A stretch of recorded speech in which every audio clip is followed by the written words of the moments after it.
big boys, put them over the top and give them the lead. First and third, one out for Springer.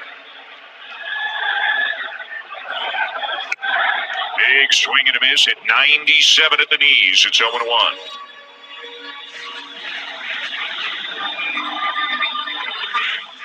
It's Lucas at third and Clement at first.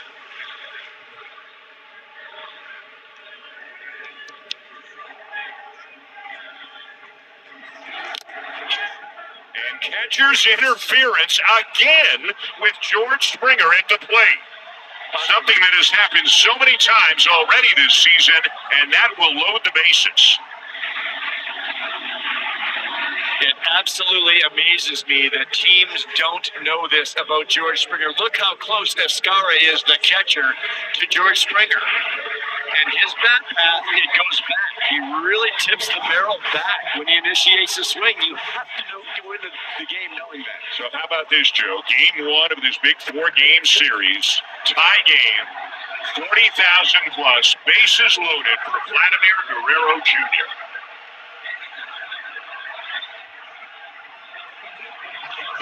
And it's low ball one. Guerrero has seen a lot of Loaisiga over the years, and he is 5 for 14 with a home run off him. Mainly sinker curveball against righties. And a lot of the year.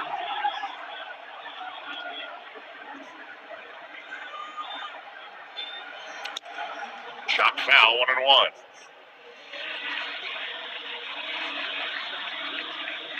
Rodon gave way to Leiter, one batter here into the bottom of the sixth. That all started with a Davis Schneider double. Straw-headed infield hit. There was an error on Volpe. Lucas, a big pinch hit RBI single. Clement, an infield hit that drove in a run.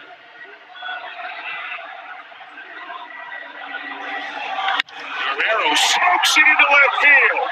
It gets past Chisholm. 2 runs are in to score. Out at third on the play is Springer. And is he shaken up? It is 5-3 Blue Jays on a 2-run single for Guerrero, but the more immediate concern is Springer okay?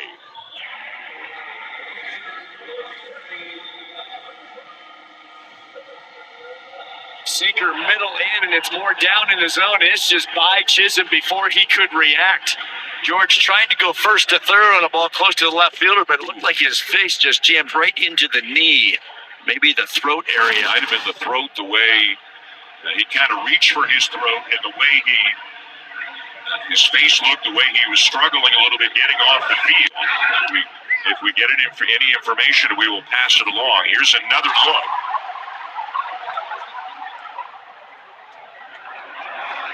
Chisholm immediately checking on Springer to see how he's doing. John Schneider trying to figure out where they go from here if Springer's unable to continue. Now with a bouncer to third. And Chisholm will throw him out to end the inning. The Blue Jays, though, get 4 and take the lead 5-3. Guerrero with a rocket into left for a 2-run single. It's 5-3 at the end of 6. Madison Barger leading off the bottom of the 7th. The Blue Jays with a 5-3 lead. Big swing and a miss, 1-1. Good team, Japanese guy with that mid-90s sinker.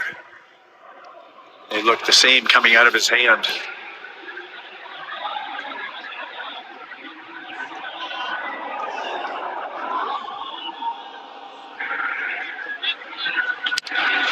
Archer lifts a fly ball to right center. Judge is there. 1 down. That started in the bottom of the 6th with a double into the left field corner.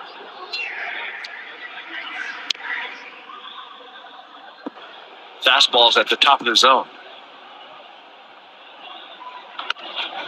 Sends another one to left field, and that drops for a base hit in front of Dominguez. Second hit of the night for Schneider. Interesting pitch. It was a changeup up in the zone to Schneider. There's the changeup grip. He doesn't throw a whole lot of changeups, and I don't think Davis was expecting the pitch either. That's why he was out front, cued it off the end of his bat. I'm sure he thought it looked like the mid-90s sinker. Good night for Schneider. Miles Straw now. 1 for 2 with a walk and an infield hit last inning. There goes Schneider. The hit and run is on, but Straw swung through it, and Schneider is out at second. Well, these are the things you can do when you're up a couple of runs. You can take some gambles, and they tried something there and lost, but that's the joy of having that 2-run lead right there. Trying to make something happen. Straw did all that he could. You're trying to get the bat on the baseball, and he just swung and missed. And once you swing and miss on a hit and run, you're probably in trouble at second base.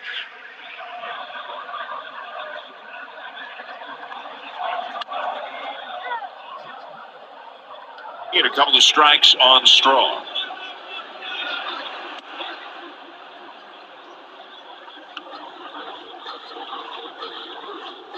Rodon, the starter for the Yankees, still in that dugout, looking on. Yankees led 2-0 and 3-1, but it's now 5-3 Blue Jays. And that's strike 3 to end the inning. Through 7, the Blue Jays leading by 2. Let's get an update with Jamie and Caleb in the Home Hardware Studio.